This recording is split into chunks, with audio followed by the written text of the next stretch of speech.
and 50 other places around the world. Tensions between the global powers have continued to escalate. We see the rise of new and old military and political blocs. Geopolitics is resurging when geoeconomics should have primacy in the world. The world cannot afford Cold War 2.0. There are far greater challenges confronting humankind which demand global cooperation and collective action. The world's economic prospects also appear gloomy. Global growth is slow. High interest rates could trigger a recession.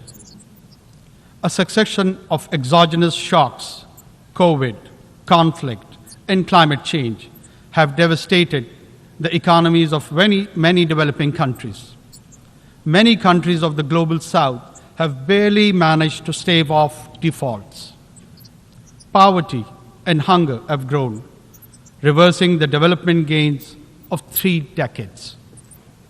At yesterday's SDG summit, far-reaching commitments were made to implement the Sustainable Development Goals.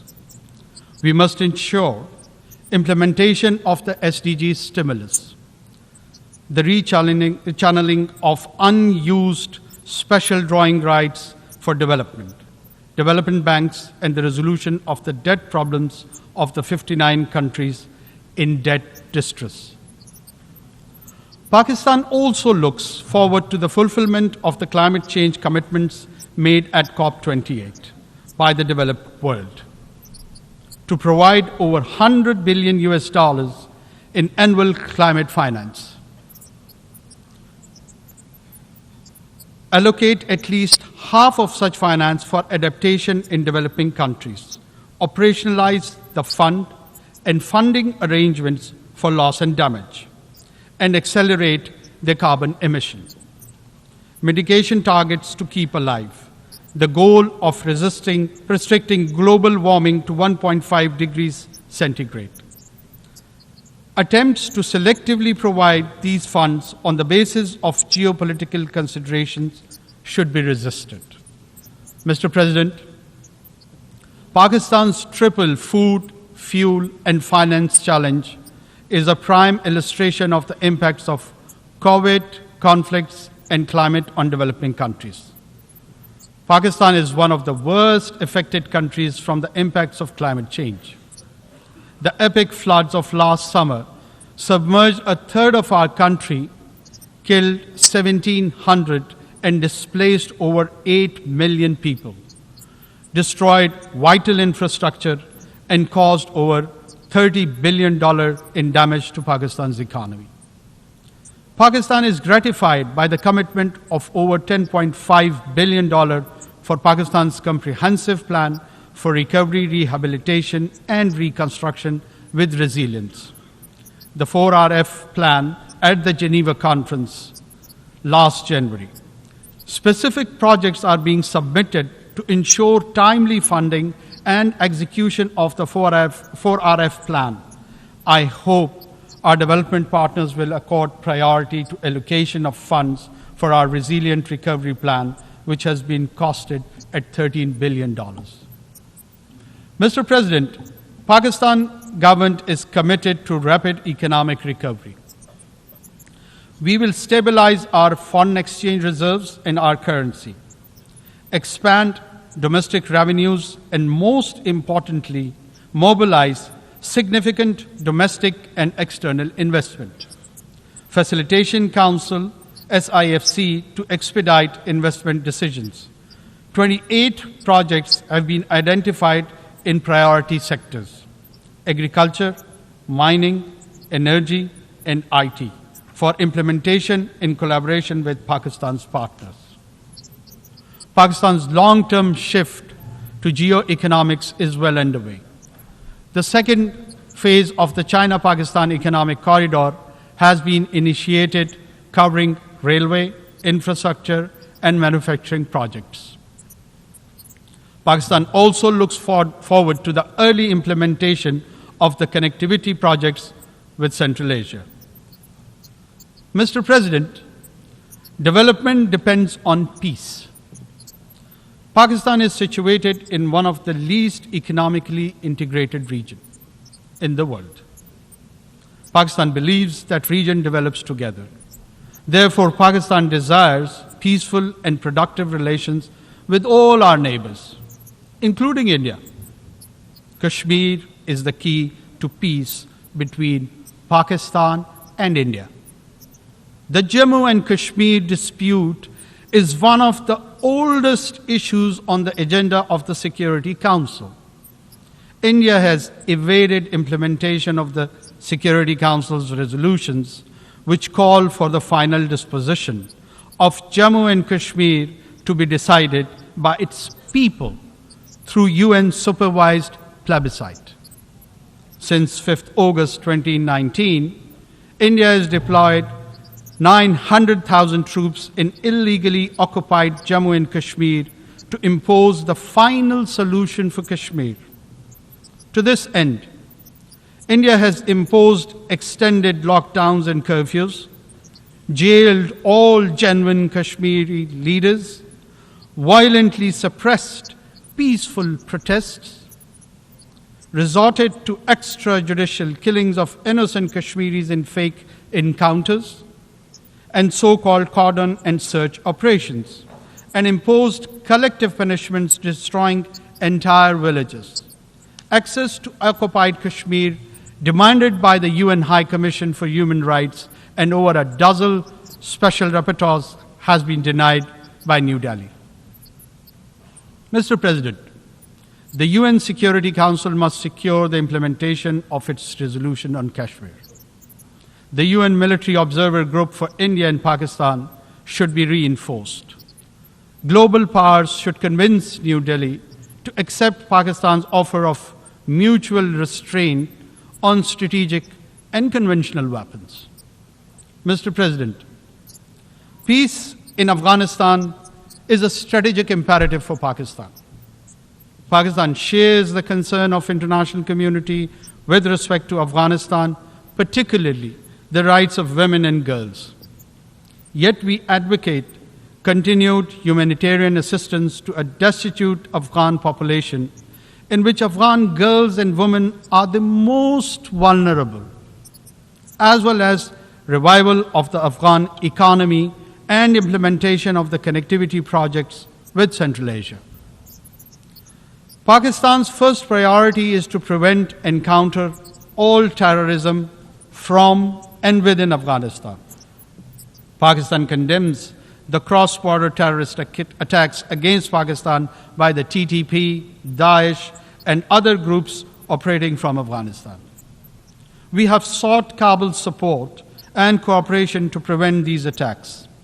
However, we are also taking necessary measures to end this externally encouraged terrorism.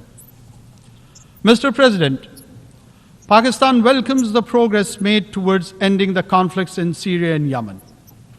In particular, we warmly welcome the normalization of relations between the Kingdom of Saudi Arabia and the Islamic Republic of Iran. Unfortunately, the tragedy of Palestine continues. With Israeli military raids, airstrikes, expansion of settlements, and eviction of Palestinians, durable peace can be established only through a two-state solution and the establishment of a viable and contiguous Palestinian state within the pre-June 1967 borders, with Al-Quds al-Sharif as its capital. Mr. President, UN peacekeeping has been a success story. Over more than 6 decades, Pakistan has contributed 230,000 peacekeepers in 47 missions across the world. Today, UN peacekeepers face complex and unprecedented challenges, especially from criminal and terrorist groups, as in the Sahel. We must ensure the safety and security of peacekeepers. Pakistan shall continue to work with the UN to develop the capabilities and more robust mandates required for successful enforcement actions by UN and international forces where needed. Mr. President, we must counter all terrorists without discrimination, including the rising threat posed by far-right extremist and fascist groups, such as Hindutva-inspired extremists threatening genocide against India's Muslims and Christians alike. We also need to oppose state terrorism, address the root cause of terrorism, such as poverty, injustice, and foreign occupation, and distinguish genuine freedom struggles from terrorism. Pakistan prospers the creation of a committee of the General Assembly to oversee the balanced implementation of all 4 pillars of the global counter-terrorism strategy. Mr. President, our progress based on rich history of cooperation, understanding, exchange, and synthesis of ideas among civilization is impearled today.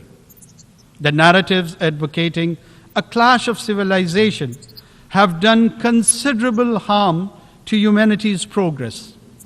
Such ideas have done considerable harm to humanity's progress. Such ideas have bred extremism, hatred, and religious intolerance, including Islamophobia. Make no mistake, it's a latent threat that undermines millennia of progress. We need to cherish and celebrate our diversity and different ways of life. Mutual respect, sanctity of religious symbols, scriptures, and personage should be ensured. While Islamophobia is an age-old phenomenon, however, after the 9/11 terrorist attacks, it has assumed epidemic proportions, as manifested in the negative profiling of Muslims and attacks on Islamic sites and symbols, such as the recent public burnings of the Holy Quran.